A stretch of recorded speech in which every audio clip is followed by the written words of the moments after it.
निर्जला एकादशी के दिन अपने घर में किया गया एक छोटा सा उपाय करवा सकता है आपके बच्चों का विवाह। यदि आपके बच्चों की शादी के लिए रिश्ता फाइनल होने में बार बार अड़चने आ रही हैं तो ये वीडियो आपके लिए है। आज मैं आपको इस वीडियो के माध्यम से जो उपाय बताने वाला हूं, यदि आपने इस उपाय को अच्छे से समझकर निर्जला एकादशी के दिन कर दिया तो विश्वास मान के चलिए आपके बच्चों की शादी में आ रही बड़े से बड़ी अड़चन तत्काल दूर हो जाएगी और जल्द से जल्द शादी होने का एक प्रबल योग बन जाएगा। ये उपाय यदि बच्चे खुद करना चाहें, चाहे वो लड़का हो या फिर लड़की हो, यदि खुद करना चाहें अपने लिए तो खुद भी कर सकते हैं। और यदि बच्चे खुद नहीं कर पाते हैं तो ऐसी सिचुएशन में बच्चों की जो माँ है, मैं उनको कहना चाहूंगा ये उपाय अपने बेटे या अपनी बेटी के शीघ्र विवाह होने के लिए जरूर कीजिए।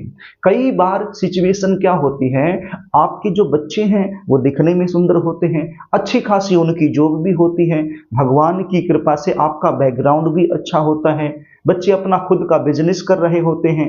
इतना कुछ होने के बावजूद भी शादी के लिए रिश्ता पक्का होने में बार बार अड़चने आती रहती हैं। रिश्ते आएंगे, बातें चलेंगी, लेकिन कोई भी बात, कोई भी रिश्ता सफलता तक नहीं पहुंच पाएगा, बीच में ही ब्रेक हो जाएगा।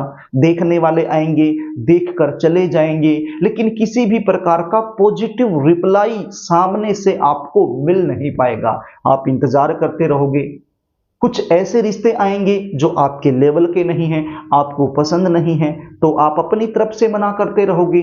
और कोई ऐसा रिश्ता जो आपके लेवल का है, आपको पसंद है, आपके बच्चे भी खुशी खुशी वहां करना चाहते हैं, लेकिन वो रिश्ता सामने से पक्का नहीं हो पाएगा। तो ऐसी सिचुएशन में बच्चे तो परेशान होते ही हैं, लेकिन बच्चों से कहीं ज्यादा परेशान माता पिता हो जाते हैं, क्योंकि हर माता पिता यही चाहता है कि बच्चों की शादी समय पर हो जाए, उनका घर बस जाए, उनको एक ऐसा जीवन साथी मिल जाए जो जीवन भर उनका साथ निभा सके। प्रिय दर्शकों, जन्म कुंडली में ग्रह और नक्षत्रों के कारण शादी में विलंब होता रहता है। कुछ बच्चे ऐसे होते हैं जिनकी जन्म कुंडली में कोई दोष बन जाता है, कुछ बच्चे ऐसे होते हैं जिनके ऊपर नजर दोष लग जाता है, और कुछ बच्चे ऐसे होते हैं जिनके ऊपर पितृ दोष बन जाता है। लेकिन आज जो उपाय मैं आपको बताने वाला हूं, ये उपाय करने से हर प्रकार का दोष दूर हो जाएगा।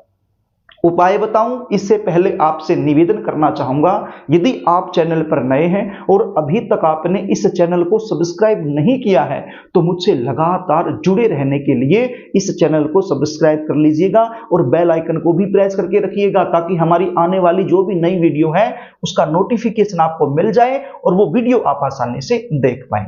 तो प्रिय दर्शकों, ये उपाय आप सुबह के समय भी कर सकते हो, और यदि सुबह नहीं कर पाते हो तो सायंकाल में यानी कि शाम के समय भी आप ये उपाय कर सकते हो। क्या करना होगा, देखिए, ये उपाय करने के लिए आपके घर में तुलसी माता का पौधा होना अनिवार्य है।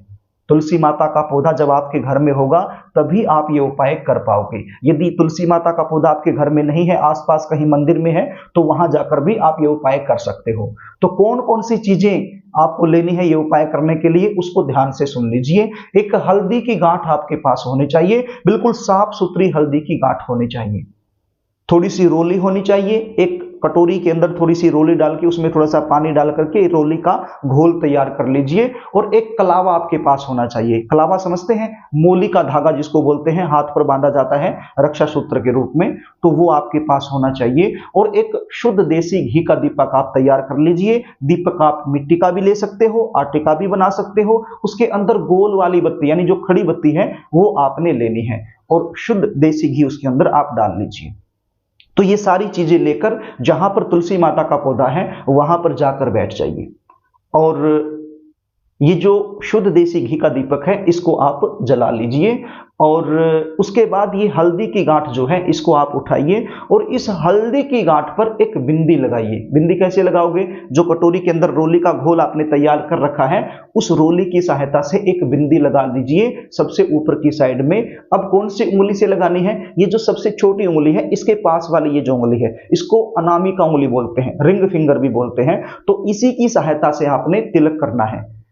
पहला तिलक आपने करना है और अपने मन में क्या गुनगुनाना है, अपने मन में क्या सोचना है कि हे परमपिता परमेश्वर, हे विष्णु भगवान, हे तुलसी माता, मेरा बेटा या मेरी बेटी की जन्म कुंडली में किसी भी प्रकार का कोई ग्रह दोष बना हुआ है जिसकी वजह से शादी में बार बार अड़चने आ रही हैं, तो ये उपाय करने से वो ग्रह दोष दूर हो जाए और जल्द से जल्द शादी होने का एक प्रबल योग बन जाए।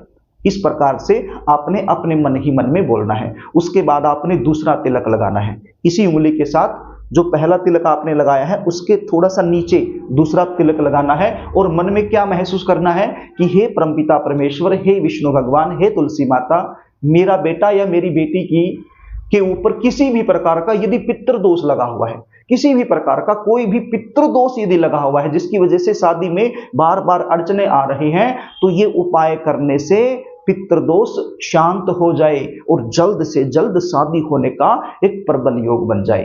तो ऐसा आपने अपने मन ही मन में बोलना है।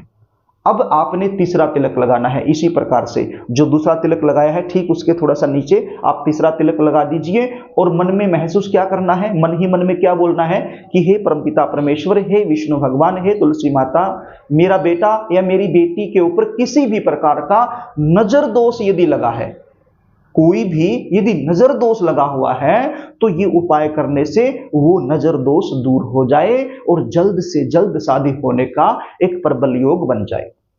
तो इस प्रकार से आपने 3 तिलक इस हल्दी की गांठ पर लगा देने हैं और उसके बाद ये जो कलावा मैंने आपको बताया था, तो ये जो कलावा यानी मूली का धागा, ये आपने हल्दी की गांठ के ऊपर 3 बार लपेट देना है। कितनी बार लपेटना है? 3 बार आपने इसको लपेट देना है। और उसके बाद ये जो हल्दी की गांठ है ये आपने तुलसी माता का जो पौधा है, यदि गमले में लगा है तो गमले से थोड़ी सी मिट्टी हटा लीजिए और उसके अंदर इसको दबा दीजिए अपनी मनोकामना बोलते हुए, बच्चों के शीघ्र विवाह होने की कामना करते हुए। और यदि तुलसी माता का पौधा जमीन में लगा है तो जमीन से थोड़ी सी मिट्टी हटा लीजिए और वहां पर इसको दबा दीजिए। और उसके बाद आपने एक मंत्र का जाप करना है। मंत्र क्या है? ओम नमो भगवते वासुदेवाय, ओम नमो भगवते वासुदेवाय। तो इस मंत्र का जाप आपने करना है। कितनी बार करना है? 1 माला यानी कि 108 बार इस मंत्र का जाप आपने कर देना है।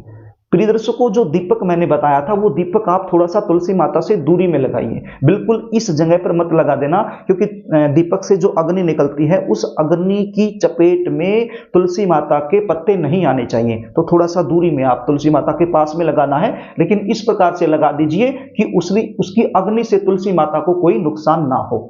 तो इस प्रकार से ये छोटा सा उपाय आपके बच्चों की शादी में आ रही बड़े से बड़ी अड़चन को दूर कर सकता है और जल्द से जल्द शादी होने का एक प्रबल योग बना सकता है। तो ये उपाय आपने जरूर करना है। सुबह कर दीजिए या फिर शाम को कर लीजिए। निर्जला एकादशी अपने आप में एक शुभ योग माना जाता है, एक अद्भुत योग माना जाता है।